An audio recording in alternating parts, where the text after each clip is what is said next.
नमस्कार प्यारे विद्यार्थियों, कैसे हैं आप लोग। उम्मीद है अच्छे होंगे और अपने काम को बेहतर और सही तरीके से कर रहे होंगे।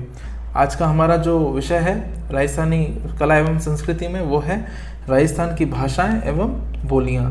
तो बिना समय गंवाए हम इसे शुरू करते हैं। तो थोड़ा सा एक सामान्य परिचय देखते हैं। राजस्थानी भाषा के अतीत पर दृष्टिपात करें तो हम पाएंगे कि सन 778 ईस्वी में, अगर आप विक्रमी संवत के अनुसार चलते हैं, तो ये 835 ईस्वी है। और वैसे अगर आप जो डेट हम पढ़ते हैं उसके अनुसार चलोगे तो आपको ये 778 ईस्वी का समय, ज़्यादातर नहीं सभी किताबों में एक ही समय दिया हुआ है, तो आप इसे ध्यान में रख लीजिए। तो उद्योतन सूरी द्वारा एक लिखित ग्रंथ है कुवलय माला। तो कुवलय माला में 18 देसी भाषाओं में मरु भाषा को शामिल किया गया है, जो पश्चिमी राजस्थान की भाषा के रूप में प्रचलित थी।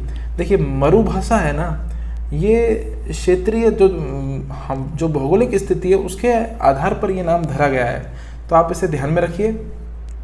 तो पश्चिमी राजस्थान में चलती थी।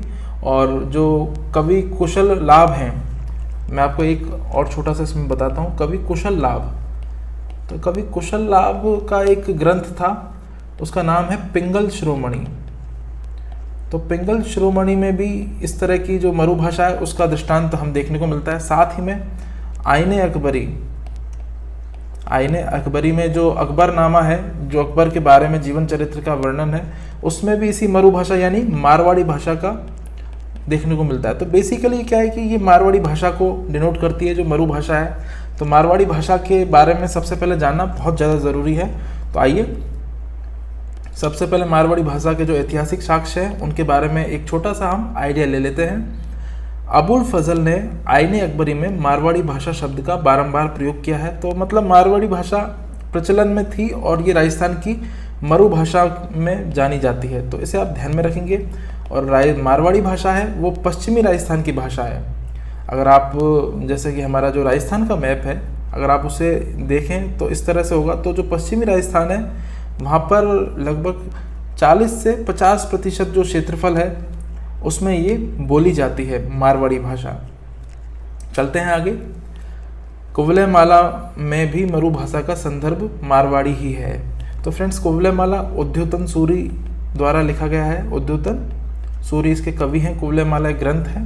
तत्कालीन राजनीतिक और आर्थिक और सांस्कृतिक व्यवस्था का इसमें अच्छा खासा वर्णन मिलता है। साथ ही में डिंगल साहित्य में पश्चिमी क्षेत्रों में मारवाड़ी भाषा का साक्ष्य प्राप्त हुआ है। तो डिंगल साहित्य, पिंगल साहित्य, ये दो साहित्यिक शैलियाँ हैं। एक पिंगल भी है, पिंगल पूर्वी राजस्थान में है और डिंगल पश्चिमी राजस्थान में है। तो ये क्या है? ये सब साहित्यिक शैलियाँ हैं जिनके बारे में हम आगे बड़े विस्तार से पढ़ेंगे। इसके अतिरिक्त मैं आपको कुछ और बताना चाहूँ तो भारत के राजस्थान और मालवा क्षेत्र और पाकिस्तान के कुछ क्षेत्रों में करोड़ों लोगों के द्वारा ये बोली जाती है। तो ये जो चीज़ हैं ये एग्ज़ाम में फ्रेंड्स पूछी जा सकती है। और मुझे पक्की जो एक बोलते हैं कि एक पूरे उम्मीद है कि ये 5 नंबर में 5 मार्क्स के RS के मेंस में भी इसे पूछा जा सकता है। तो प्लीज़ आप इसे इसी तरह से क्वेश्चन फॉर्मेट में लिख लें कि मारवाड़ी भाषा के ऐतिहासिक साक्ष्य प्रस्तुत कीजिए। तो आपको इसमें इन सारे जितने भी मैंने आपको ये नोट्स बताया है, इसे टू द पॉइंट है, इसे आप आराम से पढ़ सकते हैं और याद रख सकते हैं। चलते हैं आगे। अब राजस्थानी भाषा का जो वंश वृक्ष है उसके बारे में जानना ज़रूरी है। मैं आपको एक छोटी सी बात और बता दूं कि जो डॉक्टर जॉर्ज अब्राहम गियर्सन हैं, ये राजस्थानी भाषा के काफ़ी जाने माने विद्वान माने जाते हैं। 1912 में इनकी एक किताब आई थी, लिंग्विस्टिक सर्वे ऑफ इंडिया। हालांकि इसके बारे में आगे हम बड़े विस्तार से देखेंगे। तो इस किताब में इन्होंने पहली बार इस प्रदेश की भाषा के लिए जो ये शब्द है राजस्थानी शब्द, ये इन्होंने इसमें काम में लिया था। तो आप इसे ध्यान में रखेंगे। और केंद्रीय साहित्यिक अकादमी ने भी राजस्थानी भाषा को एक स्वतंत्र भाषा में मान्यता दे रखी है। तो ये सब अभी हम देखेंगे पूरे विस्तार से। फिलहाल के लिए अभी अपन देखते हैं तो राजस्थानी भाषा का जो वंश वृक्ष है वो किस तरह से प्रस्फुटित हुआ। देखते हैं। सबसे पहले देखिए, मध्य एशिया से आर्य लोग आए थे, तो उनकी जो भाषा है उनका जो उस वक्त जीवन शैली थी, तो वहीं से हमारी भाषा की भी शुरुआत हुई है, राजस्थानी भाषा की। तो आर्य भाषा के रूप में सबसे पहले ये जानी जाती थी। उसके बाद में यही वैदिक संस्कृति का जब दौर आया तो यही वैदिक सभ्यता में उस वक्त की जो भाषा के रूप में चलती थी। और फिर ये जो भाषा है ये दो भागों में बट गई, एक पाली है और एक संस्कृत है। अब आप सोचेंगे कि ये दो भाषा फिर से इनकी पुनरावृत्ति क्यों हुई है। तो फ्रेंड्स, पुनरावृत्ति होने से जो तात्पर्य है वो ये है कि भाषाओं के संदर्भ अलग अलग समय में अलग अलग तरह से यूज़ लिए जाते हैं। जैसे कि अगर मदिरा कहीं बोला जा रहा है तो जाहिर सी बात है उसे संस्कृत में सोमरस कहेंगे। अगर यहाँ पर इसे घी कहा जा रहा है तो यहाँ पर इसे घृतम या अमृत, जो भी और पर्यायवाची और तत्सम तद्भव का जो अंतर मिलता है वो यहाँ पर भी आपको देखने को मिलेगा। जैसे दूध है तो दूध इस तरह से होता है, तो यहाँ पे दुग्ध हो जाएगा। दही को दधी बोला जाएगा, यहाँ पर दही बोला जाएगा, तो यहाँ पर दधी बोला जाएगा। तो ये जो शब्दों का एक वो मिलता है, जैसे खून और रक्त होता है तो हम आम बोलचाल में खून लिखते हैं, बोलने की बात आती है जब हम खून बोलते हैं, लेकिन जब लिखने की बात आती है तो हम रक्त के रूप में उसको संबोधित करते हैं लिखने में, और बोलने में हम खून बोलते हैं। तो छोटी मोटी कुछ बातें हैं, इन्हें आप ध्यान में रखिए।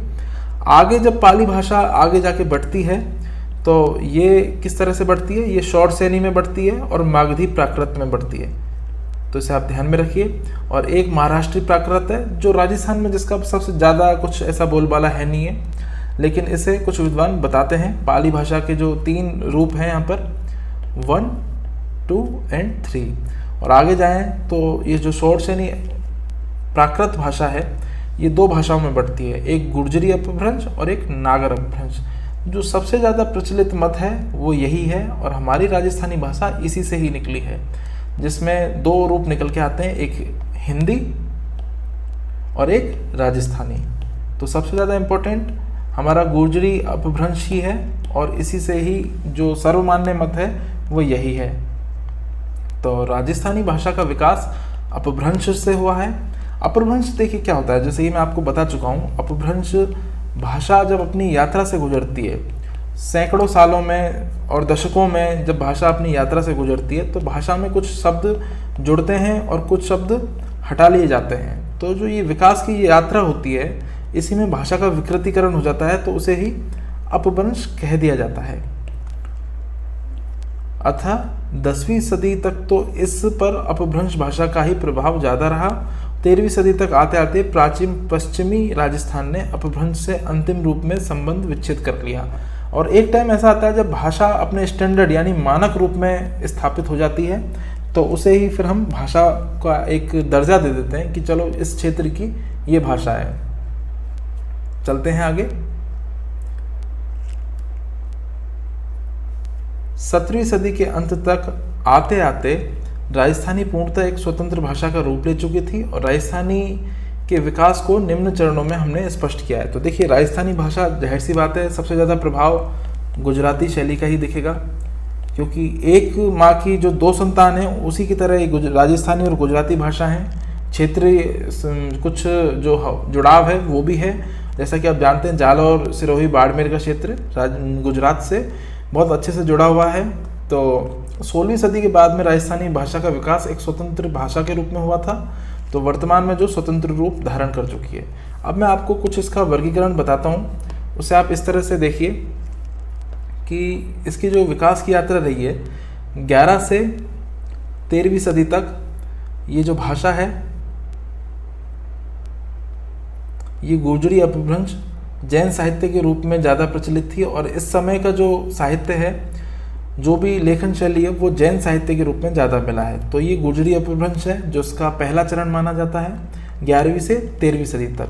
अब जैन साहित्य में देखिए क्या था, जैन साहित्य में सबसे ज़्यादा जो जैन मुनि हैं और पंडित हैं, ब्राह्मण हैं या श्रावक हैं जो उस वक्त माने जाते थे, तो उनके द्वारा कथा को गद्य के रूप में लिखा जाता था, गद्यांश के रूप में कथाओं को लिखा जाता था। तो वो धार्मिक और जितनी भी नीतिपरक साहित्य होता था वो सब जैन साहित्य कहलाया। और जो ब्रजसेन सूरी द्वारा लिखा गया ग्रंथ है, सबसे पहला ग्रंथ है राजस्थान का, भारतेश्वर बाहुबली। वज्रसेन सूरी ने लिखा है ग्रंथ भारतेश्वर बाहुबली, इसे आप इम्पोर्टेंट मार्क कर लीजिए। ये इस तरह के जो प्रश्न के रूप में पूछे जा सकते हैं। पहला जो रचना है राजस्थान की वो भारतेश्वर बाहुबली है, वज्रसेन सूरी द्वारा लिखित। तो इसे आप ध्यान में रखेंगे, ये एग्जाम में भी पूछा जा सकता है। तो इस तरह से है ये। अगला जो दौर आता है वह है प्राचीन राजस्थानी भाषा, यानी इसमें चारण साहित्य का ज़्यादा वो था और इसका जो समय है वो 13वीं सदी से 16वीं सदी तक माना जाता है। और उसके बाद में मध्य राजस्थानी है जो 16वीं सदी से 18वीं सदी तक थी। तो चारण साहित्य यहाँ पर भी विद्यमान था। और चारण साहित्य की जो सबसे बड़ी आप इसे देखें तो इसमें चारण जाति के लोग थे, भाट जाति के लोग थे। और इन जाति के लोगों के द्वारा तत्कालीन समय में जो अपने शासक यानी जजमानों की प्रशंसा में जो प्रमुख इन्होंने ग्रंथ लिखे थे, उसी को ही यहाँ पर मान्यता मिली थी मध्य राजस्थानी में चारण साहित्य के रूप में। तो कई राजपूत और ब्राह्मणों द्वारा भी इस जो कोटि की रचनाएं की गई थी, तो इन्हें आप ध्यान में रखिए। और ये पद्य और गद्य रूप में अलग अलग तरीके से विद्यमान थी। तो वेली किशन रुक्मणी जो अगर हम देखते हैं पृथ्वीराज राठौड़ द्वारा रचा गया काव्य हो चाहे, तो वो सभी इसी तरह की जो पद्य रूप में थी वो चारण साहित्य के उसमें ही आती हैं। तो इन्हें आप ध्यान में रखेंगे। मुहणोत नैनसीरी ख्यात, ये भी इसी तरह से है, इन्हीं में ही आती है। तो इन्हें आप ध्यान में रखेंगे। और अगला है हमारा अर्वाचीन राजस्थानी। अर्वाचीन से मतलब है आधुनिक, जो प्राचीन का विलोम अर्वाचीन ही होता है। तो आधुनिक राजस्थानी जो वर्तमान स्वरूप है वो इसी तरह से है 18वीं सदी से वर्तमान तक। अगर आप देखें, जैसे कि मैं आपको एक बड़े कवि धरती धोरारी कन्हैयालाल सेठिया की रचना है, तो वो इसी पैटर्न पर आधारित है। चलते हैं आगे। यहाँ की भाषा हेतु राजस्थानी शब्द सर्वप्रथम जॉर्ज अब्राहम गियर्सन ने 1912 में अपनी जो किताब थी लिंग्विस्टिक सर्वे ऑफ इंडिया ग्रंथ में प्रयुक्त किया। जैसे कि मैंने अभी आपको ऊपर भी इसका थोड़ा सा बताया था, तो यहाँ पर मैं पूरा बता रहा हूँ। तो जॉर्ज अब्राहम गियर्सन 1912 में इनकी किताब आई थी, तो उसमें इन्होंने इस शब्द राजस्थानी शब्द है प्रयोग में किया था। तो ये ऑब्जेक्टिव प्रश्न में बन सकता है कि राजस्थानी शब्द साहित्य और भाषा के संदर्भ में सबसे पहले किस विद्वान ने प्रयुक्त किया था। तो आपको ये ध्यान रखना है कि ये है जॉर्ज अब्राहम गियर्सन। तो ये डॉक्टरेट थे और काफ़ी बड़े विद्वान माने जाते हैं तत्कालिक समय के, जो इस प्रदेश में प्रचलित विभिन्न भाषाओं का सामूहिक नाम था। तो मारवाड़ी, मेवाड़ी, डूडाड़ी, मेवाती, हाड़ौती आदि सब इन्हीं की विभिन्न बोलियां हैं। तो इसे आप ध्यान में रखेंगे फ्रेंड्स। और चलते हैं हम आगे। तो ये मुख्य बातें तो यही हैं इसके बारे में। तो राजस्थानी भाषाओं को जो वर्गीकरण हुआ है विद्वानों के द्वारा, जो वर्गीकरण किया गया है, उसे हम देख लेते हैं एक बार कि किस तरह से और किस किस रूप में किया गया है। तो यहाँ पर सबसे पहले विद्वान जो आते हैं वो हैं डॉक्टर जॉर्ज अब्राहम गियर्सन। तो इसे आप ध्यान में रखिए। इनके अनुसार राजस्थानी भाषा का विकास 12वीं सदी में हुआ, जिसका उल्लेख इनकी किताब लिंग्विस्टिक सर्वे ऑफ इंडिया में किया गया है। तो फ्रेंड्स आप इस किताब को ज़रूर याद रखिए। कर्नल जेम्स टॉड की एक किताब है annuls and antiquity of Rajasthan, तो उसमें भी मतलब आपसे कभी पूछा जा सकता है मैच द कॉलम में। तो इनकी जो किताब है उसे भी आप ध्यान रखिए। मैं बार बार बोल रहा हूँ आपसे, ये इंपॉर्टेंट है। गियर्सन के अनुसार राजस्थानी भाषा का उद्गम नागर अपभ्रंश शैली से माना जाता है। ये मत दूसरे नंबर पे आता है क्योंकि शौरसेनी गुर्जरी अपभ्रंश सबसे पहले है, तो नागर अपभ्रंश शैली ये मत दूसरे नंबर पे आता है, मतलब इसकी जो दर्जा है वो दोयम है। तो इसे आप ध्यान में रखिए। और गियर्सन ने राजस्थानी भाषा की 5 उपशाखाएं बताई हैं। अगर मैं आपको यहाँ पे शुरू करूँ इन्हें, तो ये पश्चिमी राजस्थानी है जिसमें मारवाड़ी, मेवाड़ी और बागड़ी शेखावटी का वो है क्षेत्र, और मध्य पूर्व राजस्थानी में डूढाड़ी और हाड़ौती है। उत्तर पूर्वी राजस्थानी मेवाती और अहिरवाटी है, और दक्षिण पूर्वी राजस्थानी में मालवी और निमाड़ी है। और यहाँ पर दक्षिण राजस्थानी है, यानी कि जो नीचे का सिरा है प्रतापगढ़, उदयपुर और बांसवाड़ा डूंगरपुर का।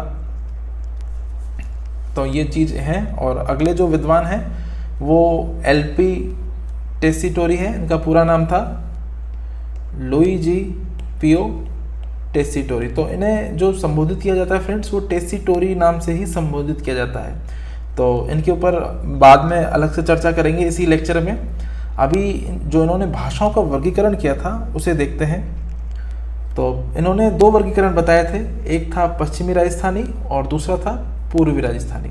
तो पश्चिमी राजस्थानी में तो शेखावटी है और जोधपुर की खड़ी बोली है, थटकी है, थली है, बीकानेरी है, किशनगढ़ी है, खेराड़ी है, सिरोही है। हम इन्हें पूरा अलग से डिस्कस करेंगे, कौन सी बोली किस क्षेत्र में प्रयुक्त होती है। मैप के थ्रू हम इन्हें पूरा आगे समझने की कोशिश करते हैं। तो पहले इन्हें देख लें। और पूर्वी राजस्थान में, जैसे जयपुर में जो हम लोग रहते हैं, तो डूढाड़ चलती है यहाँ पे, तोरावटी भी चलती है जो शेखावटी के मिले जुले क्षेत्र में है, और खड़ी जयपुरी है, काठेड़ी है, अजमेरी है, राजावटी है, चौरासी, नागरचौल और हाड़ौती संभाग में आती है, जिस पर मारवाड़ और ब्रज भाषा और इनका बहुत काफ़ी मिला जुला प्रभाव है। तो टेसीटोरी के अनुसार राजस्थानी भाषा का उद्भव 12वीं सदी में शौरसेनी अपभ्रंश से हुआ है, और ये सबसे ज़्यादा सर्वमान्य मत है। तो शौरसेनी अपभ्रंश को आप मान के चलिए। आगे चलते हैं। अगला जो मत है वो है, कुछ विद्वान दिए हुए हैं, माणिक्यलाल वर्मा, कन्हैया लाल सेठिया और मोतीलाल मिनारिया। तो इनके अनुसार 11 से 13वीं सदी में शौरसेनी के गुजरी अपभ्रंश से माना जाता है, और ये सर्वमान्य मत है।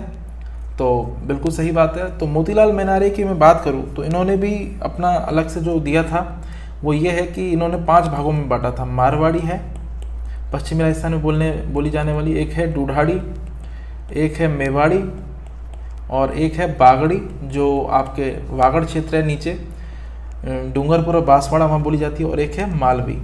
देखिए मालवी भाषा है वो राजस्थान की नहीं है, लेकिन राजस्थान का जो हाड़ौती संभाग का, अगर आप झालावाड़ में जाएं तो झालावाड़ मालवा क्षेत्र से जुड़ा हुआ है, एमपी वाले क्षेत्र से जुड़ा हुआ है। तो जो भौगोलिक समानता के कारण, क्षेत्रीय भिन्नता के कारण और लोगों की कुछ जो तौर तरीके, रहन सहन के कारण वहाँ पर मालवी बोली का प्रभाव दिखाई देता है। तो इसे आप ध्यान में रखिए। और इसके अलावा, अगर वैसे ज़रूरत तो नहीं है लेकिन फिर भी मैं आपको रेफरेंस के लिए बता देता हूँ, एक आते हैं प्रोफेसर नरोत्तम शर्मा। तो नरोत्तम शर्मा के अनुसार भी भाषाओं के उन्होंने 4 वर्गीकरण बताए हैं। तो वो 4 वर्गीकरण इस तरह से हैं कि एक तो आपका पूर्वी राजस्थानी है, और एक आपका पश्चिमी राजस्थानी है, एक आपका उत्तरी राजस्थानी है, और इसी तरह से एक दक्षिणी राजस्थानी है। तो इन्हें भी देखेंगे। तो शुरू करते हैं सिलसिलेवार जो भाषाओं का हमने जो जिस तरह से इस लेक्चर को बनाया है फ्रेंड्स। तो मारवाड़ी हमारी पहली भाषा है। तो देखिए नोट्स में मैं आपको एक चीज़ क्लियर कर देना चाहता हूँ कि आपको कंफ्यूज होने की ज़रूरत नहीं है। नोट्स बिल्कुल प्रॉपर हैं, और एग्ज़ाम में अगर मारवाड़ी भाषा के ऊपर क्वेश्चन आएगा, मेंस की मैं अगर बात करूँ, तो आपको एग्जैक्ट यही लिखना है, बिल्कुल प्रॉपर नोट्स हैं। कुछ चीज़ें समझाने के लिए मैं आपको अलग से रेफरेंस में बताता रहूँगा, तो उनसे आपको कंफ्यूज नहीं होना कि वो सही है कि उन्हें लिखें कि इन्हें लिखें। आपको लिखने में नोट्स के रूप में मैंने ये बनाए हैं, तो आपको इन्हें ध्यान में रखना है। तो देखते हैं, यह राजस्थान के अधिक क्षेत्र में बोली जाने वाली बोली है। पश्चिमी राजस्थान विशेषकर जोधपुर के आसपास के क्षेत्रों में बोली जाती है। अब जोधपुर का आसपास का क्षेत्र का मतलब यही है कि जो, जैसे कि अब हम मैप में देख लें तो जोधपुर, अगर आप यहाँ मान के चल रहे हैं जोधपुर, तो जोधपुर के आसपास का क्षेत्र कौन सा हुआ? ये बीकानेर है, यहाँ पर नागौर भी है, और यहाँ अगर आप इसे आप देखें तो जैसलमेर भी है, और नीचे बाड़मेर भी है। तो इस तरह का जो क्षेत्र है ये ही जोधपुर के आसपास का क्षेत्र है। लेकिन मारवाड़ी की जो पहचान है वो जोधपुर के रूप में ही की जाती है। तो जोधपुर और उसके आसपास का क्षेत्र, अगर आपसे प्रश्न विकल्पों में अगर ये प्रश्न आए, जैसे मैंने डाला भी है और ये प्रश्न आया हुआ भी है, तो बीकानेर के आसपास का क्षेत्र या जैसलमेर के आसपास का क्षेत्र, तो आपको विकल्प में सिर्फ जोधपुर का ही चुनाव करना है। ध्यान रखिए, पश्चिमी राजस्थान में बोली जाती है मारवाड़ी, लेकिन उसका मतलब जो उसका एक फोकस पॉइंट होगा, एक एपिसेंटर होगा, वो जोधपुर में ही माना जाएगा। चलते हैं आगे। मारवाड़ी बोली के साहित्यिक रूप को डिंगल कहा जाता है। तो देखिए डिंगल एक साहित्य की शैली है, और इसमें जैसे कि पश्चिमी राजस्थान में डिंगल है, तो पूर्वी राजस्थान में अगर हम पढ़ेंगे तो वो पिंगल है, जिसका हम अध्ययन करेंगे आगे। तो आप अभी तो इसे ध्यान में रखिए। और प्रमुख छंद है वो है सौरठा, और प्रमुख राग है मांड। तो इन्हें आप ध्यान में रखिए छोटी छोटी बातों को।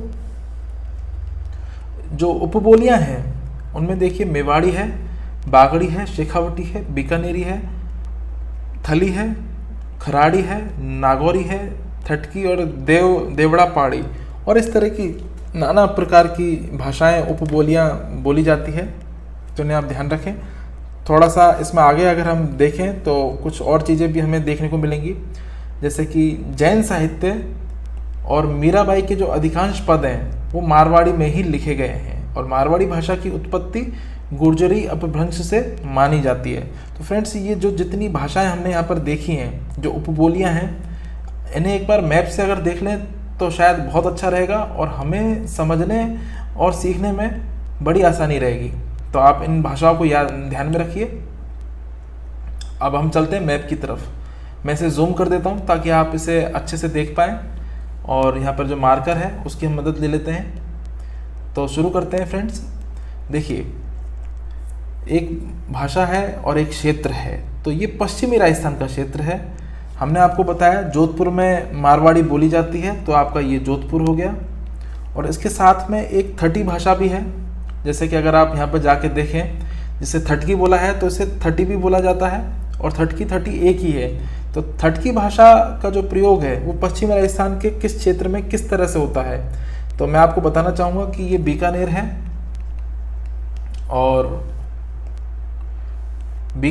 और यहाँ पर चूरू की स्थिति है। तो चूरू और बीकानेर का जो रेतीला इलाका है फ्रेंड्स, कुछ मिला जुला रेतीला इलाका है, यहीं पर है जो थटी भाषा का प्रयोग किया जाता है। तो आप इसे ध्यान में रखेंगे। थटी या थठी जो भी जिस तरह से नाम है ये तटकी, तो यहाँ पर इस भाषा का प्रयोग किया जाता है। तो मारवाड़ी भाषा है वो इसी जो पश्चिमी राजस्थान का क्षेत्रफल है, मारवाड़ी भाषा यहाँ बोली जाती है और ये एकमात्र राजस्थान की ऐसी भाषा है जो सर्वाधिक क्षेत्रफल पर बोली जाती है। आप ध्यान में रखिए, सर्वाधिक क्षेत्रफल बोल रहा हूँ मैं, सर्वाधिक जनसंख्या मैंने नहीं बोला यहाँ पे। तो ये सर्वाधिक क्षेत्रफल है और अकबरनामा जो अबुल फजल ने लिखा है वहाँ पर इसका दृष्टांत देखने को मिलता है। राजस्थान की इसे आधार बोली के रूप में माना जाता है, राज्य की आधार बोली। तो राजस्थान की आधार बोली कौन सी है अगर ऑब्जेक्टिव प्रश्न में आपसे पूछा जाए तो वो है मारवाड़ी भाषा। तो आप इसे ध्यान में रखिए। और इसके अलावा अगर हम इसमें देखें बाकी बोलियों को, जैसे शेखावटी है, तो शेखावटी से आपके दिमाग में आ जाना चाहिए कि चूरू, सीकर और झुंझुनू की बात यहाँ पर होती है। तो आप इसे ध्यान में रखिए। तो यहीं पर ये जो मिला जुला क्षेत्र है यहाँ पर शेखावटी भाषा बोली जाती है। और साथ ही में जो कुछ अन्य भाषाएं हैं, जैसे तोरावटी है, तो जो सीकर है जहाँ पर कांतली नदी बहती है, तो इसी क्षेत्र में कांतली, तो यहाँ पर तोरावटी भाषा है। सीकर के जो कांतली नदी के क्षेत्र में जहाँ पर बहती है, तो यहाँ पर तोरावटी भाषा बोली जाती है। तो तोरावटी भाषा का एक इतिहास भी है। यहाँ पर जो तंवर जाति के राजपूत होते थे, कौन सी जाति के? तंवर जाति के राजपूत होते थे, तो उनके द्वारा जो भाषा अपने क्षेत्र में बोली गई तो उसको तोरावटी क्षेत्र बोल दिया गया और उस भाषा को तोरावटी बोली बोल दिया गया, क्योंकि भाषा से ही बोलियां निकलती हैं। तो इस तरह से आप इसे ध्यान में रखिए। और जो थटी भाषा है, मैं आपको फिर से बताना चाहूँगा, ये थटी भाषा जो यहाँ पर मैंने आपको बताया है, ये बीकानेर और चूरू के जो रेतीला इलाका है, बीकानेर चूरू का, वहाँ पर ये थटी भाषा बोली जाती है। थटी या थटकी एक ही शब्द है, ध्यान रखिए। और अन्य भाषाओं को अगर हम देखें तो देखिए यहाँ पर देवड़ा पहाड़ी है, नागौरी है, नागौरी नागौर में बोली जाती है, जो हमारे यहाँ पर है नागौर, तो यहाँ पर नागौरी बोली जाती है। और आप अगर और भाषा को देखें, बीकानेर है, ये बीकानेर में बोली जाती है। तो इस तरह से भाषाओं का जो क्षेत्र है वो इस तरह से फैला हुआ है। और आप इसे मैप के थ्रू याद करेंगे तो आपको पढ़ने में बहुत ज़्यादा आसानी होगी। तो इस तरह से आप चलते हैं आगे। अगला है मेवाड़ी भाषा। फ्रेंड्स, मारवाड़ी भाषा के बारे में कुछ और छोटी छोटी बातें हैं जो मैं आपको पहले भी बता चुका हूँ। जो मारवाड़ी भाषा के मैंने ऐतिहासिक स्रोत बताए थे आपको, ऐतिहासिक स्रोत बताए थे, आप उन्हें भी इसमें शामिल कर सकते हैं अगर प्रश्न की जो डिमांड है वो ज़्यादा है, तो आप उन्हें यहाँ पर आराम से लिख सकते हैं, क्योंकि मारवाड़ी भाषा सबसे ज़्यादा समृद्ध और महत्वपूर्ण भाषा है। तो राजस्थान का जो भाषा के संदर्भ में वजूद है वो मारवाड़ी भाषा से ही बनता है। तो विश्व में जो माना जाता है इसे 8वीं सदी से इसकी बहुत पुरानी एक वो रही है संस्कृति। तो ये मरु भाषा के नाम से जानी जाती है, और जो द्वितिन सूरी का कौवलय माला है वहाँ पर भी इसका दृष्टांत आ चुका है। तो इन्हें आप ध्यान में रखिए।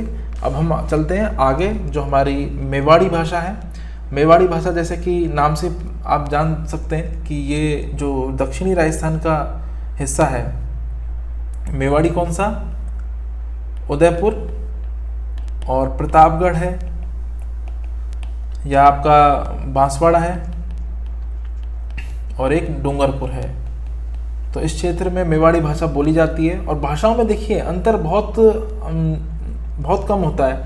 जैसे मारवाड़ी में आप जल को जड़ बोल दोगे, इस तरह से होगा ये जड़, और पानी को पानी बोल दोगे, तो ये इस तरह से वहाँ पे भाषाओं का विकृतीकरण हो जाता है थोड़ा थोड़ा। और मेवाड़ में मुँह और नी की जो प्रधानता है वो ज़्यादा होती है। मुँह कोनी जाऊँ नी इस तरह से जो बोला जाता है वो इस क्षेत्र की संस्कृति की विशेषता है। तो उदयपुर और उसके आसपास के क्षेत्रों में कही जाने वाली बोली है। 12 से 13वीं सदी में हमें मेवाड़ी बोली का शुद्ध रूप देखने को मिलता है। और महाराणा कुंभा द्वारा रचित नाटक है वो इसी भाषा में लिखे गए हैं। जितने भी ज़्यादा आपको उनकी रचनाएं मिलेंगी। और महाराणा कुंभा के बारे में मैं आपको बता दूं कि संगीत राज जो उनका सबसे बड़ा महाकाव्य है, संगीत राज महाराणा कुंभा के द्वारा लिखा गया है। तो उसके 5 भाग हैं। ये सेकंड ग्रेड में आया हुआ प्रश्न है। संगीत राज के 5 भागों में महाराणा कुंभा ने लिखा है, तो इसे आप ध्यान में रखिए। और मेवाड़ी भाषा मारवाड़ी के बाद में जो बोली जाती है राजस्थान की सबसे बड़ी, दूसरे नंबर की, यानी दूसरी सबसे बड़ी और महत्वपूर्ण बोली है। और महत्वपूर्ण इसलिए क्योंकि जो गौरवशाली राजपूत योद्धा यहाँ पर जन्मे हैं और उनका जो शौर्य की जो एक परंपरा रही है, इसके कारण इसे दर्जा महत्वपूर्ण मिला हुआ है। तो इसे आप ध्यान में रखिए। मेवाड़ी का जो शुद्ध रूप है वो मेवाड़ के जो गांव हैं, जो देहात है, वहाँ पर शुद्ध रूप बोला जाता है। और जो कस्बे हैं शहर में आते आते थोड़ी सी ये विकृत हो जाती है। तो मेवाड़ी में जो लोक साहित्य उसका विपुल भंडार है। जैसे कि मैंने आपको बताया संगीत राज लोक साहित्य का विपुल भंडार है। तो इन चीज़ों को आप ध्यान में रखिए। आगे चलते हैं डूढाड़। तो डूढाड़ क्षेत्र में बोली जाने वाली बोली है। इसे आप इस तरह से समझिए कि जयपुर का जो क्षेत्र है वहाँ पर ये बोली बोली जाती है। तो पहले मैं आपको इसका एक सामान्य परिचय दे दूँ। डूढाड़ बोली का जन्म, जो अन्य नाम है वो झाड़शाही भी है और इसे जयपुरी बोली भी कहा जाता है।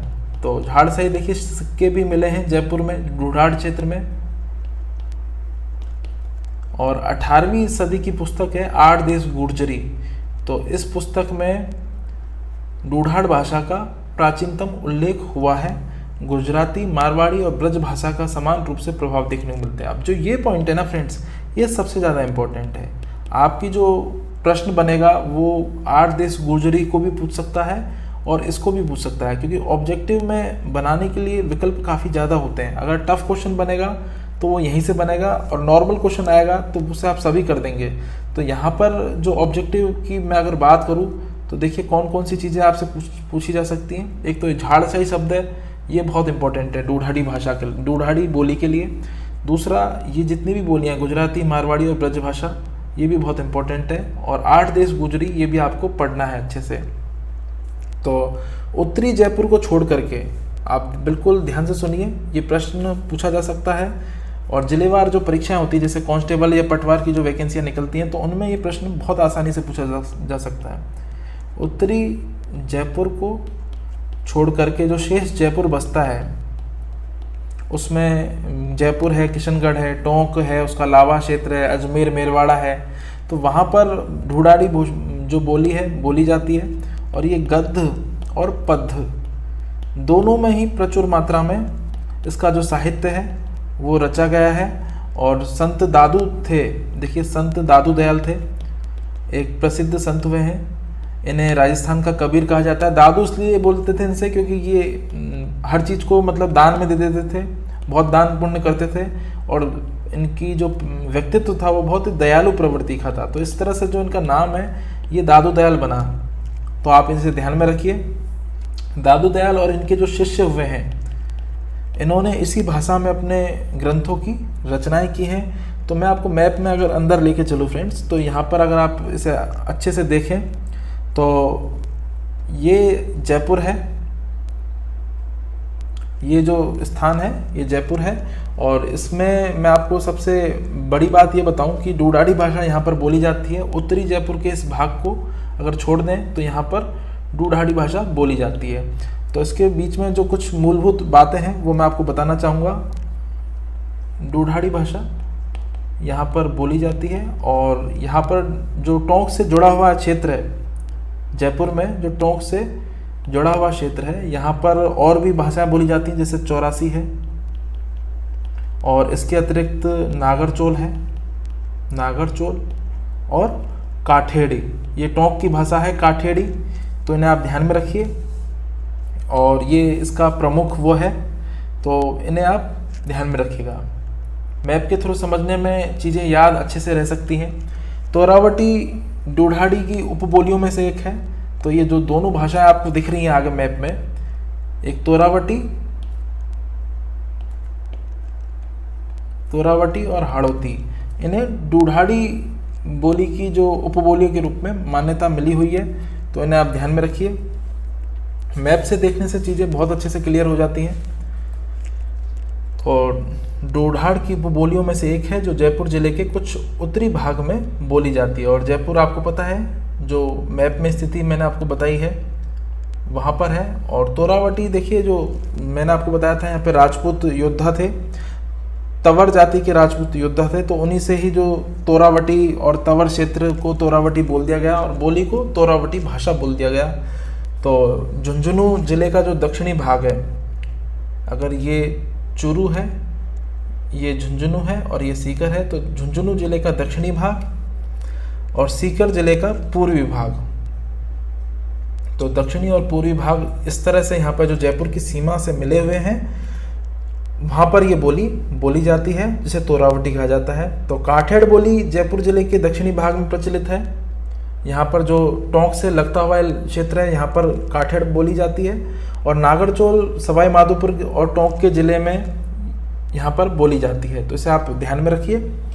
और ये इसी तरह से यहाँ से जो प्रश्न है वो आप के लिए बनेंगे। तो मैप से पढ़ने से फ्रेंड्स चीज़ें क्या हैं कि बहुत क्लियर हो जाती हैं। अगली हमारी जो बोली है वो हाड़ौती बोली है। इसे भी आप इम्पोर्टेंट टिक कीजिए। हाड़ौती क्षेत्र को बोला जाता है, जैसे कि आप यहाँ पे देख सकते हैं, जैसे बूंदी है, बूंदी ऊपर है, जहाँ पर नीचे मैंने आपको बनाया है। अच्छे से इसको हम देख लेते हैं एक बार। मार्कर को थोड़ा हम सही कर लें। तो फ्रेंड्स यहाँ पर है जो बूंदी है, फिर आपका कोटा है, फिर यहाँ बारा है और यहाँ पर झालावाड़ है। तो ये जो क्षेत्र है यहाँ पर हाड़ाओं का शासन रहा है, और इसीलिए इस हाड़ा राजपूतों के शासन के कारण इस क्षेत्र को हाड़ौती क्षेत्र कह दिया गया है। तो यहाँ पर जो क्षेत्र में बोली जाने वाली बोली है उसे हाड़ौती बोला जाता है। तो इसके बारे में देख लीजिए, कुछ बातें हैं। वर्तमान में ये कठिन बोलियों में गिनी जाती है, और बूंदी के कवि सूर्यमल मिश्रण ने अपनी रचनाएं हाड़ौती में ही लिखी हैं। सर्वप्रथम 1875 में केलाग ने हिंदी व्याकरण में इस भाषा का उपयोग किया है। तो ये प्रश्न यहाँ से बन सकता है, इसे आप ध्यान में रखिए। इस पॉइंट को इम्पोर्टेंट टिक लगाइए। जॉर्ज गियर्सन ने भी अपने ग्रंथ में हाड़ौती बोली का पूर्ण स्थान दिया है। तो हाड़ौती ढूढ़ाड़ की उपबोली में मानी जाती है, परंतु इसका जो प्रभाव है वो आपको हाड़ौती क्षेत्र में पूर्ण रूप से देखने को मिलेगा। जॉर्ज अब्राहम गियर्सन ने भी जो उनकी लिंग्विस्टिक सर्वे ऑफ इंडिया में इस चीज़ को बताया है। और फ्रेंड्स, जो कोटा, बूंदी, बारा, झालावाड़ का क्षेत्रफल है कोटा, बूंदी, बारां और झालावाड़। तो झालावाड़ में मालवी बोली भी बोली जाती है, क्योंकि ये जो क्षेत्र है ये मालवा से मिला हुआ है, यानी एमपी से मिला हुआ है। तो आप इसे ध्यान में रखेंगे कि हाड़ौती बोली का जो प्रभुत्व है वो इन 4 जिलों में प्रमुख रूप से पाया जाता है। तो ऐतिहासिक साक्ष्य भी आपके सामने यहाँ पर हैं, जॉर्ज गियर्सन है और केलाग है, तो आप इन्हें ध्यान में रखेंगे। इसके अतिरिक्त हाड़ौती जो वर्तमान में, जैसे कि कोटा बूंदी की जो नैनवा तहसील है वहाँ पर नहीं बोली जाती, बारां के जो किशनगढ़ और साबाद तहसील है वहाँ पर नहीं बोली जाती, लेकिन 90% क्षेत्रफल में बोली जाती है। तो चलते हैं आगे। अगला है बागड़ी बोली। तो देखिए बागड़ी बोली के बारे में जो प्रमुख बातें हैं उन्हें देख लेते हैं एक बार। यह भाषा दक्षिणी राजस्थान व मालवा की पहाड़ियों तक बोली जाती है। जॉर्ज गियर्सन ने इसे भीली बोली बताया है। संत मावजी ने अपने उपदेश इसी बोली में दिए हैं। तो बागड़ी बोली के बारे में देखिए, अगर आप मैप में जाके देखें तो ये उदयपुर है, ये प्रतापगढ़ है, ये डूंगरपुर है और ये बांसवाड़ा है। तो इस क्षेत्र में अगर आप देखें तो मालवा की जो पहाड़ियाँ, यानी कि जो क्षेत्र एमपी से जुड़ा हुआ है, वहाँ पर बागड़ी बोली बोली जाती थी। चलते हैं आगे। अगली भाषा है हमारी मेवाती बोली। मारवाड़ी और ढूढ़ाड़ हाड़ौती के बाद में आप इसे इंपॉर्टेंट लगाइए मेवाती को, प्रश्न इसमें से बहुत पूछे जाते हैं। तो मेवाती बोली में क्या है, ये अलवर भरतपुर में मेव जाति के लोगों द्वारा बोले जाने के कारण मेवाती बनी।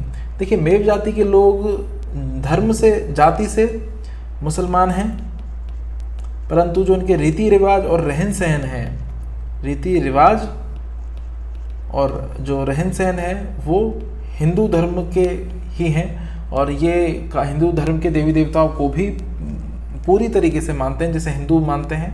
तो आप इस बात को ध्यान में रखिए। और अलवर और भरतपुर का जो क्षेत्र है वही मेवात कहलाता है, अलवर और भरतपुर। तो अलवर ज़्यादा है और भरतपुर भी इसमें पूर्ण तरह से शामिल है। तो देखिए लालदासी और चरणदासी संप्रदायों का साहित्य मेवाती भाषा में ही रचा गया। चरणदास की जो शिष्याएं दयाबाई और सहजोबाई थी, उनकी रचनाएं भी इसी बोली में हैं। स्थान भेद के आधार पर मेवाती बोली के कई रूप देखने को मिलते हैं, जैसे खड़ी मेवाती, राठी मेवाती, कठेर मेवाती, भयाना मेवाती और बिघोत मेव ब्राह्मण मेवाती, इस तरह से। तो ये अलग अलग जाति और क्षेत्रीय भिन्नता के आधार पर इनको जो है बांटा गया है। तो फ्रेंड्स इस तरह से है। और यहाँ पर अगर आप मैप में देखें, जो पूर्वी राजस्थान का क्षेत्रफल है, भरतपुर और अलवर, जो आप ये क्षेत्र देखते हैं, यहाँ पर मेवाती बोली बोली जाती है, भरतपुर और अलवर क्षेत्र में। तो आप इसे ध्यान में रखेंगे। और यहाँ पर अगर आप कभी गए हों या जो लोग यहाँ से जुड़े हुए हैं वो लोग जानते हैं, अलवर और भरतपुर ये इस तरह से है। थोड़ा आप इसे जूम करके देखेंगे अच्छे से तो आपको इसी तरह से इनकी स्थिति दिखाई देगी। यहाँ पर अलवर है और यहाँ पर भरतपुर है। तो हमारे काफ़ी मित्र इन क्षेत्रों से जुड़े हुए हैं, तो मेवाती बोली बोलते हैं।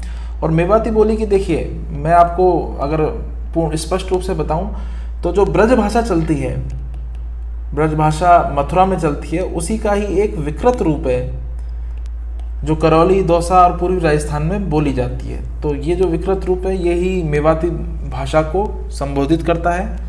तो मैं आपको बता दूं कि अलवर में अगर क्षेत्र विशेष की बात की जाए तो किशनगढ़ है, इसके अतिरिक्त तिजारा है, रामगढ़ है, गोविंदगढ़ है, लक्ष्मणगढ़ तहसील है, गोविंदगढ़ या लक्ष्मणगढ़, इन तहसीलों में ये भाषा है, ये पूर्ण तरीके से बोली जाती है। और भरतपुर में कामा, डीग और नगर तहसील में ये भाषा बोली जाती है। इस भाषा को अगर आप गुड़गांव और हरियाणा में के कुछ क्षेत्रों में जाएं तो वहाँ पर भी आपको मेवाती भाषा का जो एक रूप है देखने को मिलता है।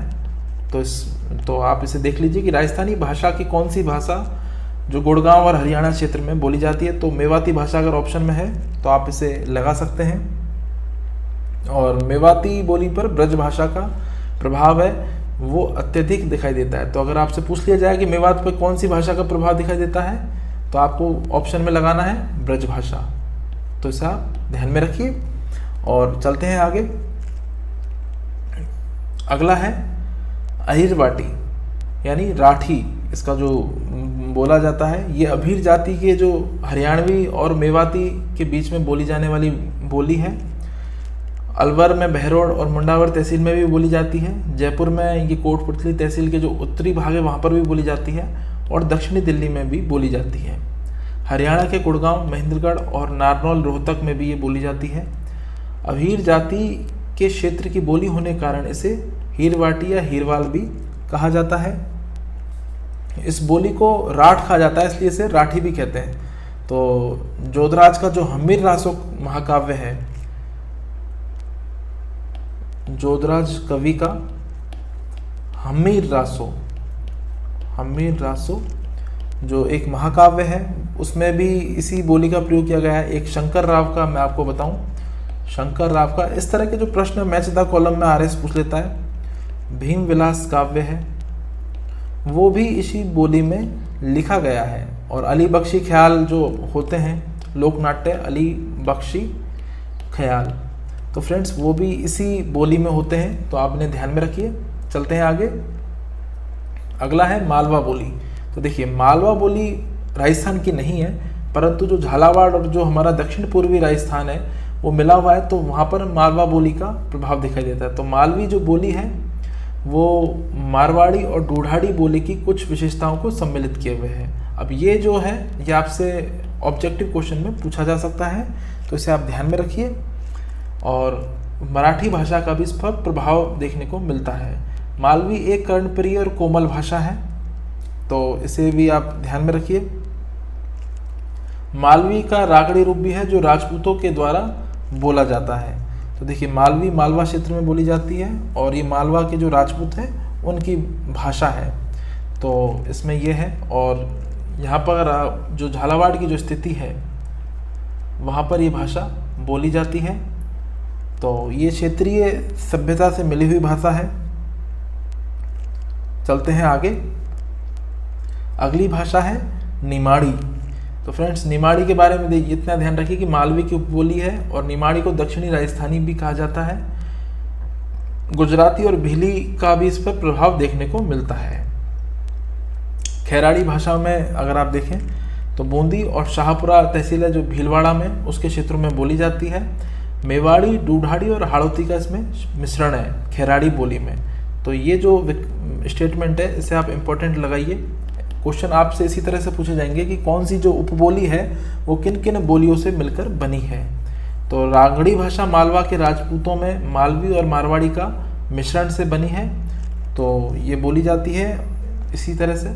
और शेखावटी में आपको बता चुका हूँ मारवाड़ी की उपबोली है जो सीकर, चूरू, झुंझुनू के कुछ क्षेत्र में बोली जाती है। मारवाड़ी और ढूढ़ाड़ी भाषा का इस पर प्रचुर मात्रा में प्रभाव है। तो शेखावटी से आपको पता होना चाहिए कि चूरू, सीकर और झुंझुनू। अगला है गौड़वाड़ी भाषा। गौड़वाड़ी भाषा के ऊपर ऑब्जेक्टिव में प्रश्न काफ़ी ज़्यादा पूछे जाते हैं। तो जो जालौर के आहोर तहसील से पाली तक बोले जाने वाली मारवाड़ी भाषा है उसी को ही उस क्षेत्र में गौड़वाड़ी भाषा बोलते हैं। बीसलदेव रासो इसी बोली की प्रमुख रचना है। और बालवी, सिरोही, खड़ी, महाड़ी इसकी उपबोलियाँ हैं। कौन कौन सी है? एक तो बालवी है और जो सिरोही क्षेत्र में सिरोही बोली जाती है वो है, और एक खड़ी है और एक महाहाड़ी है, ये इसकी उपबोलियाँ हैं। और देवड़ावाटी देखिए ये भी मारवाड़ी की एक उपबोली है जो हमने ऊपर डिस्कस किया था, ये सिरोही क्षेत्र में बोली जाती है। इसके अलावा कुछ दो भाषाएं और हैं। लहंदा है जो पंजाबी भाषा का विशेष रूप है और जाहिर सी बात है श्रीगंगानगर, हनुमानगढ़ में ये बोली जाती है। और सबसे मीठी और प्यारी भाषा ब्रज भाषा मथुरा की प्रमुख बोली है। भगवान कृष्ण की जो जन्मभूमि है, कर्मभूमि है, वहाँ पर इस भाषा का जो है बोलचाल देखने को मिलता है। और फ्रेंड्स इसके अतिरिक्त इसका जो विकृत रूप मेवाती बोला जाता है, भरतपुर और अलवर में बोला जाता है। करौली, दौसा, सवाई माधोपुर में ये जो भाषा है बोली जाती है और ये पिंगल साहित्य से जुड़ी हुई है। एक और भाषा है थली और बीकानेरी बोली, तो ये मैंने आपको बता दिया, बीकानेर, चूरू और श्रीगंगानगर और मुख्यतः यहाँ पर बोली जाती है। एक मैंने आपको थटकी भी बताया था जो चूरू और बीकानेर के रेतीले भाग में बोली जाती है, तो इन्हें आप ध्यान में रखिए। अब फ्रेंड्स यहाँ पर मैंने एक मैप बनाया है, मैप इसलिए बनाया है ताकि आप भाषाओं को रिवाइज कर सकें। तो हम तो सारी भाषाओं को बता चुके हैं, तो इन्हें आप ध्यान में रखिए। एक उदयपुर में मैं आपको बताना चाहता था कि यहाँ पे धावड़ी भाषा बोली जाती है उदयपुर में। और जो बागड़ क्षेत्र है, बांसवाड़ा, डूंगरपुर, वागड़ क्षेत्र बोला जाता है और यहाँ पर जो बागड़ी बोली जाती है और ये भील जनजाति इसका सबसे ज़्यादा प्रचलन में है। तो मोतीलाल मेनारिया ने इसे भीलाड़ी बोली भी बताया है और ये इसे भीली बोली भी इस पर विभिन्न क्षेत्रों में, क्योंकि राजस्थान में ऐसा बोला जाता है कि 5 कोस पे पानी बदले और 10 कोस पे वाणी, तो यहाँ पर भाषाएं में विकृतीकरण और टूट फूट दिखाई देती है। तो इसी हाड़ौती संभाग की अगर मैं बात करूँ तो यहाँ पर एक भाषा और बोली जाती है, टांगड़ी भाषा। टांगड़ी भाषा थोड़ी सी एक कर्कश वाली भाषा है और इसमें थोड़ा सा गाली गलौज और थोड़ा सा एक रूखापन है, तो इसे भी आप ध्यान रखिए। टांगड़ी भाषा ये आपसे इंटरव्यू में भी पूछी जा सकती है और इस तरह से ये आपसे पूछी जा सकती है, तो इन चीज़ों को थोड़ा सा देख लेना। और बाकी जितने भी मैप में फ्रेंड्स मैंने आपको चीज़ें बताई हैं वो आपको ध्यान में रखनी है। तो यहाँ पर तो फ्रेंड्स बेसिक हम पूरा कर चुके हैं, तो कुछ रोचक तथ्य का मतलब है कि कुछ ऐसी चीज़ें देख लें जो ऑब्जेक्टिव एग्जाम में पूछी जा सकती हैं और वो कहीं पर अमूमन बुक में या कहीं कोचिंग नोट्स में वो चीज़ें नहीं बताई जाती हैं। तो फ्रेंड्स ये कुछ रिसर्च के बाद में मैंने कुछ एस्पेक्ट निकाले हैं, तो 1 बाय 1 देख लेते हैं। देखिए, राजस्थान भाषा की जो प्राचीनतम लिपि है वो मुड़िया लिपि है और इसे बनियावाटी और महाजनी भी कहा जाता है। तो मुड़िया लिपि जो बोला जाता है, तो मुड़िया यानी जो मोड़ के कारण ये शब्द बना है। तो जैसे कि हम क्या है कि जैसे कि जल को जब लिखा जाता है राजस्थानी भाषा में या मरु भाषा में, मारवाड़ी भाषा में, तो यहाँ पे जड़ बोला जाता है। तो इस तरह से जब मोड़ दिया जाता है ना चीज़ों को, तो उसी के कारण ये मुड़िया लिपि इसका नाम बना है। तो इसे बनियावाटी और महाजनी कहते हैं। सन 1971 की जनगणना के अनुसार राजस्थान की जो बोलियां हैं उनकी संख्या 73 बताई गई है। बोलियां यानी जो ढूढ़ाड़ी है, मेवाड़ी है, अहिरवाटी है, रांगड़ी है, निमाड़ी है, उन सबको मिला करके ये जो संख्या है 73 बताई गई है। संविधान में 2 अनुच्छेद हैं और ये जो प्रश्न है ये RS में आया हुआ है, अनुच्छेद 345 पूछा गया है, तो इसे आप ध्यान में रखिए। देख लेते हैं पहला 343 जो अनुच्छेद है, हिंदी भारत की राज्य भाषा होगी। देखिए, राष्ट्रभाषा नहीं है, राष्ट्रभाषा संविधान में इसे नहीं बताया है, इसे बताया है राजभाषा। तो जो शब्द है वो यही इस्तेमाल किया गया है, तो आप भी इसे इसी रूप में ध्यान में रखिए। तथा देवनागरी राष्ट्रीय लिपि का दर्जा प्राप्त है और 14 सितंबर को राष्ट्रीय हिंदी दिवस मनाया जाता है, तो इसे आप ध्यान में रखिए।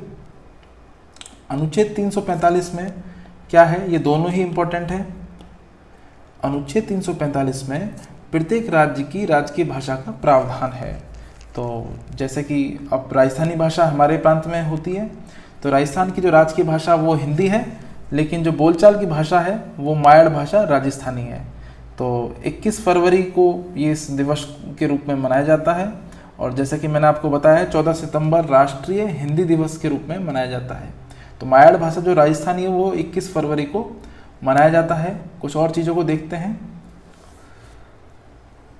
कुवलय माला ग्रंथ में 18 भाषाओं का उल्लेख है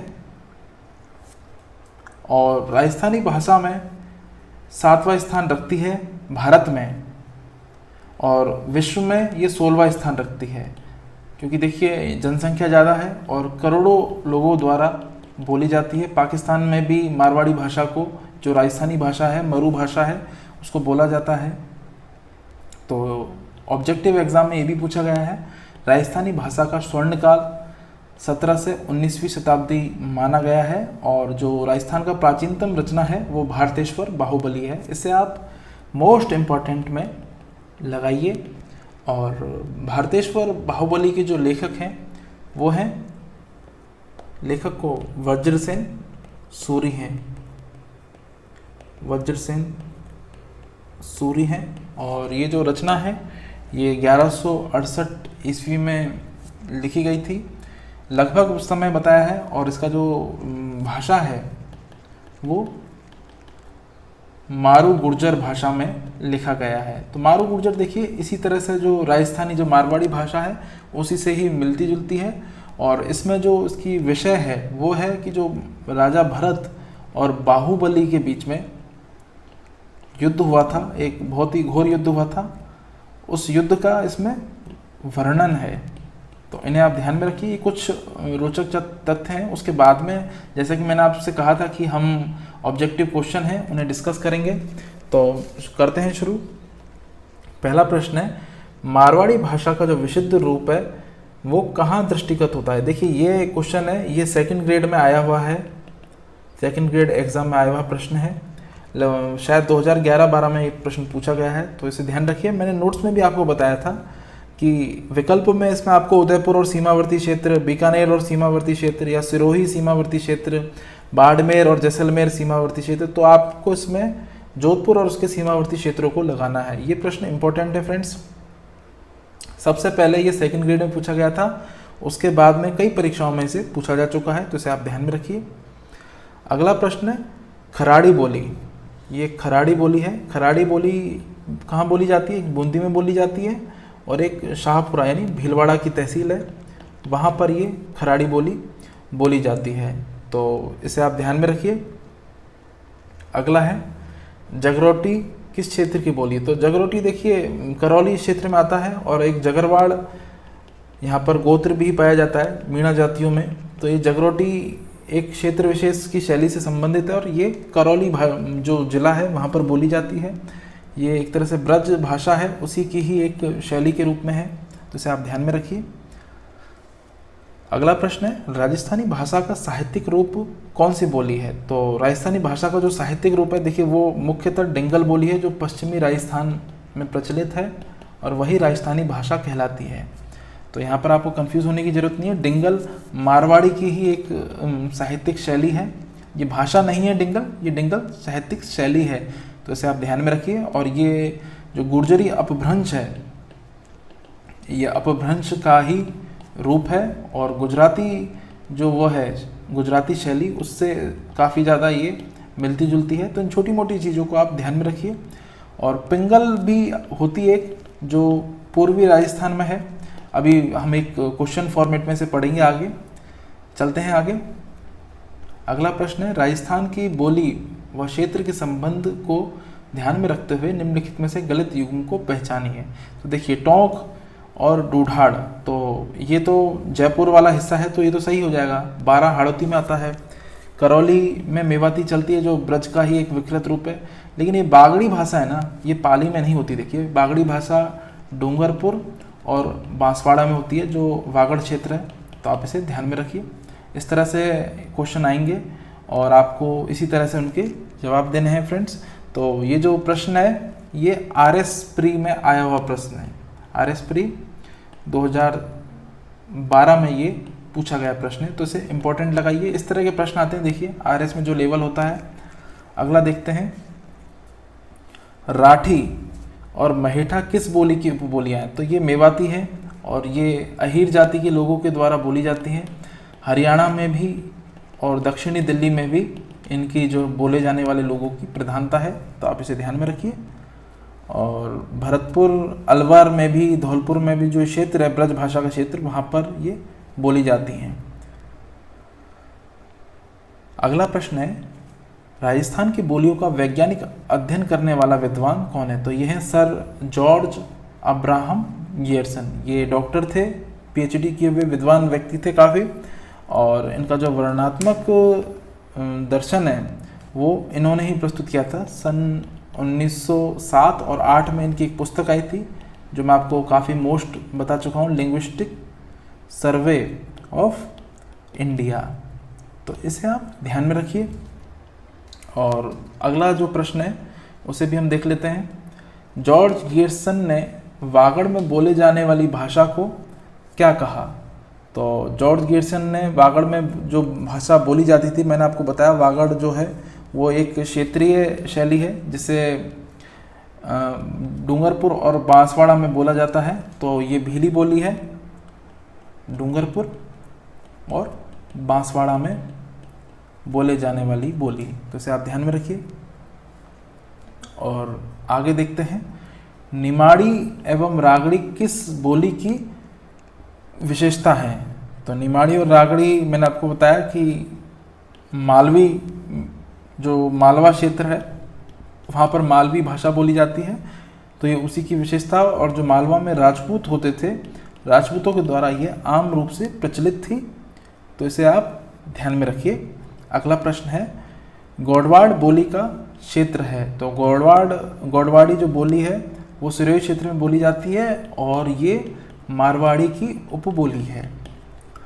तो जालौर जिले की आहोर तहसील के पूर्वी भाग में, जैसा कि आप नोट्स में देखेंगे तो आपको याद आ जाएगा, तो बीसलदेव रासो है वो इसी बीसलदेव रासो वो इसी जो बोली है उसकी रचना है। तो ये भी ऑब्जेक्टिव क्वेश्चन बन सकता है कि बीसलदेव रासो किस बोली में लिखा गया, तो वो गौड़वाड़ी बोली में लिखा गया है। चलते हैं आगे, उदयपुर, भीलवाड़ा व चित्तौड़गढ़ में अधिकांश बोली बोली जाती है। तो यह है मेवाड़ बोली, क्योंकि ये मेवाड़ क्षेत्र है, तो आपको ध्यान में होना चाहिए। और इस बोली में महाराणा कुंभा के द्वारा जो रचित नाटक है, जैसे कि मैंने आपको बताया था, वो 5 भागों में लिखा गया है, काव्यराज, तो आप उसे ध्यान में रखिए। और मेवाड़ की जो एक शुद्ध बोली है, शुद्ध मेवाड़ी, वो गांवों में या देहाती जो क्षेत्र है वहाँ पर बोली जाती है। चलते हैं आगे, हाड़ौती बोली राजस्थान के किस क्षेत्र में प्राय नहीं बोली जाती है? तो देखिए भरतपुर में नहीं बोली जाती है। और ये जो प्रश्न है ये भी RS प्री में आया हुआ प्रश्न है, सन 1993 में RS में आया हुआ प्रश्न है। अगला प्रश्न है, दक्षिण पूर्वी राजस्थान की बोली है। तो दक्षिण पूर्वी राजस्थान में अगर आप देखें तो जो क्षेत्र मालवा से मिलता है तो वहाँ पर मालवी बोली बोली जाती है, जो मुख्यतः झालावाड़ में प्रचलित है। तो उसकी सबसे बड़ी विशेषता संपूर्ण क्षेत्र में इसकी एक रूपता है, और मालवी में सभी जगह एक सदृशता पाई जाती है। तो निमाड़ी को भी दक्षिणी राजस्थान भी कहा जाता है, तो ये निमाड़ी बोली भी इसी क्षेत्र में जो मालवी से ही मिलती है, तो आप इसे ध्यान में रखिए। चलते हैं आगे, सोरठा छंद, देखिए एक ही शब्द है, कॉमा नहीं है यहाँ पर बीच में। सोरठा छंद और मांड राग जिस बोली की शिल्पगत विशेषता है वो है मारवाड़ी। तो फ्रेंड्स नोट्स आप पढ़ लीजिए, नोट्स पूरे 100% बिल्कुल 0 से 360 डिग्री के कवरेज पर बनाए गए हैं, वो मोर देन सफिशिएंट है, उससे ज़्यादा नहीं आता। और हमें इसमें PhD के उसमें नहीं जाना, हमें सिर्फ प्रोफेशनली उतना ही पढ़ना है जो हमारी एग्ज़ाम के लिहाज से इम्पोर्टेंट है। अगला प्रश्न है हमारा, रागड़ी बोली मिश्रण है। तो रागड़ी मारवाड़ी और मालवी का मिश्रण है, जो राजपूतों हैं उनमें प्रचलित थी, तो इसे ध्यान रखिए। कुछ यहाँ पर मेंस के एस्पेक्ट हैं। पहला प्रश्न आपके सामने इस तरह से है कि राजस्थानी भाषा शैली कितने प्रकार की है, दोनों में मूलभूत अंतर को स्पष्ट कीजिए। तो डिंगल और पिंगल है। डिंगल मैं आपको बता चुका हूँ कि पश्चिमी राजस्थान में है और पिंगल पूर्वी राजस्थान में है, तो इन्हें देख लेते हैं। देखिए डिंगल पश्चिमी राजस्थानी भाषा का साहित्यिक रूप है और वहीं पिंगल पूर्वी राजस्थानी भाषा का साहित्यिक शैली है। तो इसमें वेद सगाई अलंकार की प्रधानता है डिंगल में, और पिंगल में उपमा अलंकार की प्रधानता है। डिंगल शैली गुजराती शैली से मिलती जुलती है, जबकि पिंगल पर ब्रजभाषा का प्रभाव है। और इसमें डिंगल और पिंगल में देखिए ध्यान रखिए, पिंगल है पास है पिंगल, तो ये पास है पूर्वी हो जाएगा, और डिंगल पश्चिमी राजस्थान में है। तो डिंगल के जो रचना है वो चारण जाति के कवियों ने अधिकांश साहित्य इसी शैली में किए हैं, और भाट जाति के कवियों ने अधिकांश साहित्य लेखन पिंगल में रचा है। तो जैसा कि मैंने आपको बताया था कि वेद सगाई अलंकार और उपमा अलंकार, तो इनके बारे में मैं आपको बता देता हूँ। जो वेद सगाई अलंकार है, जैसे कि आप यहाँ पर देख रहे हैं, कोई भी दोहे में, कोई भी छंद में यदि किसी भी पद के प्रथम शब्द का, देखिए प्रथम शब्द का प्रथम वर्ण और अंतिम शब्द का प्रथम वर्ण यदि समान है तो वो वेद सगाई अलंकार होता है। और जैसे कि आप यहाँ पर भी देख सकते हैं, तो एक ही छंद में यदि किसी पंक्ति में प्रथम और अंतिम शब्द का जो प्रथम शब्द एक समान हो तो उसे ही वेद सगाई अलंकार कहा जाता है। तो इसमें आपको कंफ्यूज होने की ज़रूरत नहीं है, ये सिर्फ मैंने नॉलेज के लिए बताया है, इतना नहीं आता है। तो इलादा देवी आपणी हालरी हुलराय पुत सिखावे पालने मरण बढ़ाई माए।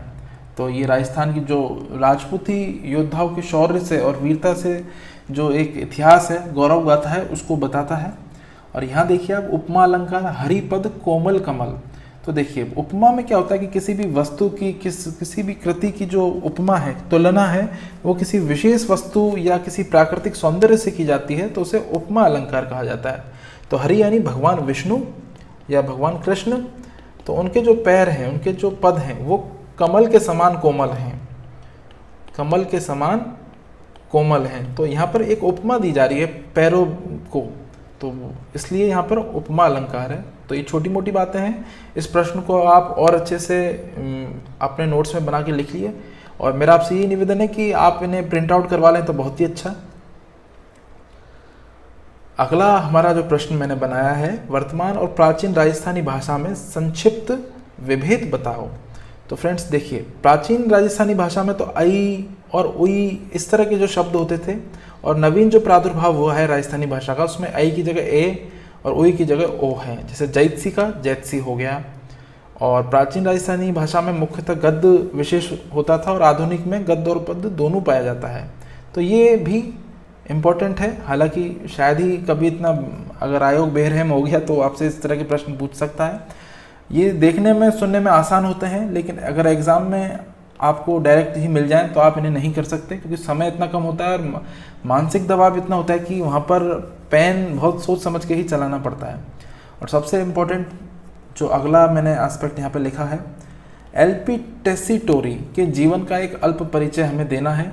फ्रेंड्स ये क्वेश्चन 2 मार्क्स में भी पूछा जा सकता है, 5 मार्क्स में भी पूछा जा सकता है। और जिस तरह से अभी RS मतलब एक तरह से UPSC के पैटर्न पर चल रहा है, तो इस पर 10 मार्क्स का एक निबंधात्मक बड़ा प्रश्न भी आ सकता है, जो 100 शब्दों की आपको सीमा दी जाएगी। तो मैंने इसे दोनों फॉर्मेट में बनाया है फ्रेंड्स। आइए देखते हैं।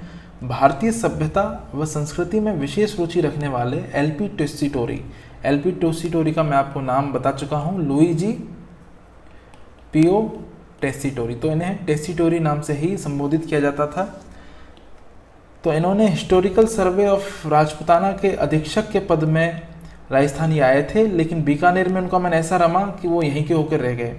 तो इटली में जन्मे टेसीटोरी थार के मुंह में रम गए थे और सन 1915 में बीकानेर आए। फिर सैकड़ों गांव और बिहड़ों में घूमकर 729 पुरालेखों का संग्रह किया। इसी तरह उन्होंने लगभग 981 मूर्तियाँ और पुरातत्व महत्व की दूसरी चीज़ें खोजी। तो जो बीकानेर का विख्यात संग्रहालय है वो उन्हीं की देन है। 24 वर्ष की उम्र में वे पहले इटालवी थे जिन्होंने रामचरितमानस पर शोध किया, और 32 वर्ष की अल्पायु में बीकानेर में ही उनका निधन हुआ। तो फ्रेंड्स, रामचरितमानस और स्कंद वाल्मीकि रामायण और साथ में जो हमारा रामायण ग्रंथ है उस पर इन्होंने भाषा में उसे परिवर्तित करके उसका प्रकाशन किया था। और भी इनके बारे में बातें हैं। एलपी टेसीटोरी इटली के प्रसिद्ध भाषा शास्त्री थे जो वर्ष 1914 के अंत में राजस्थान के बीकानेर में आए थे, और इन्होंने जो कार्य है 1915 से शुरू किया था। तो इन पर अब्राहम जॉर्ज गियर्सन का गहरा प्रभाव था और बीकानेर इनकी कर्मस्थली रहा। तो बीकानेर के जो महाराजा गंगा सिंह ने एलपी टेसीटोरी को राजस्थान के चारण साहित्य के सर्वेक्षण और संग्रह का कार्य सौंपा था, जिसे पूर्ण कर इन्होंने अपनी रिपोर्ट दी थी। तो इनकी 2 प्रमुख पुस्तकें हैं, राजस्थान चारण साहित्य एक ऐतिहासिक सर्वे और पश्चिमी राजस्थानी व्याकरण। और प्राचीन राजस्थानी की पश्चिमी भाषा का जो वैज्ञानिक अध्ययन है वो डॉक्टर एलपी टेसीटोरी ने अपनी किताब इनकी इंडियन एंटिवेरी जो 1914 और 16 में आई थी प्रस्तुत किया गया है, जो आज भी राजस्थानी भाषा शास्त्र का एक अकेला प्रमाणिक ग्रंथ है। तो इस तरह का जो मैंने पूरा लिखा है इसमें और मैंने जो अतिरिक्त बातें थी उनको भी लिख दिया। तो आपके पास में पढ़ने के लिए विकल्प है और आप इसे पढ़ सकते हैं। एक आखिरी बात है, भाषा और बोली का अंतर। फ्रेंड्स, ये सिर्फ नॉलेज के लिए है, ये क्वेश्चन कोई टास्क या मतलब कोर्स का सिलेबस का हिस्सा नहीं है, लेकिन जानकारी आपको होनी चाहिए। तो देखिए भाषा और बोली का अंतर है वो किस तरह से होता है। पहला मैं आपको बताऊं कि भाषा क्षेत्र विस्तृत होता है और बोली किसी क्षेत्र विशेष तक ही सीमित होती है। एक भाषा के कई बोलियां हो सकती हैं, परंतु बोली के तहत उपबोलियां हो सकती हैं, लेकिन बोली से भाषाएं नहीं निकलती, क्योंकि बोली का जो वजूद है, बोली का अस्तित्व है, वो भाषा से ही निकलता है। भाषा में विशेष व्याकरण के नियमों का प्रयोग होता है और बोली में व्याकरणों का नियमों का प्रयोग नहीं होता है। और यही कारण है, आप ब्रज भाषा को देखोगे तो ब्रज भाषा जो होती है वो मुख्य मथुरा में है, लेकिन मथुरा के अलावा वो बुलंदशहर में भी बोली जाती है। और ब्रज का ही एक अपभ्रंश रूप मेवाती है, जो अलवर भरतपुर में है, अलवर और भरतपुर में है। और मेवाती का ही एक और अपभ्रंश रूप जगरौती है, जो करौली जिले में और सवाई माधोपुर और दौसा इन पूर्वी राजस्थान में बोली जाती है। और ये आगे आते आते अपभ्रंश इतनी ज़्यादा हो जाती है कि इसका जो स्वरूप है वो ब्रज लुप्त ही हो जाता है। तो आप इसे ध्यान में रखिए। बोली में व्याकरण के नियमों का पालन नहीं होता है और भाषा साहित्य शिक्षा तथा प्रशासनिक शब्दावलियों में प्रयुक्त होती है। वहीं बोली का प्रयोग अधिकांश देहात में करते हैं और लोकगीत और लोक साहित्य में ज़्यादा करते हैं। और जो देहाती लोग हैं, जैसे कि मैंने आगे भी लिखा है कि बोली ग्रामीण व असाक्षर लोगों में सामान्य रूप से बोली जाती है। पढ़े लिखे लोग भी बोलते हैं, जब वो अपने घर में और अपने सदस्यों के साथ होते हैं, पारिवारिक सदस्यों के साथ में होते हैं, तो भाषा का प्रयोग शहरी और पढ़े लिखे लोगों द्वारा सामान्य रूप से किया जाता है। लेकिन अब जैसे जैसे टाइम बढ़ रहा है, लोगों में शिक्षा का प्रसार हो रहा है, तो इस तरह से बोलियाँ भी कम हो रही हैं। तो बोली की एक जो विशेषता होती है वो ये होती है कि एक निश्चित समय के बाद में और अपने विकास की यात्रा को पूरा कर ये भाषा का रूप भी धारण कर लेती है, भाषा बन जाती है। तो फ्रेंड्स, यहाँ पर है जो आपका अध्याय है ये पूरा होता है।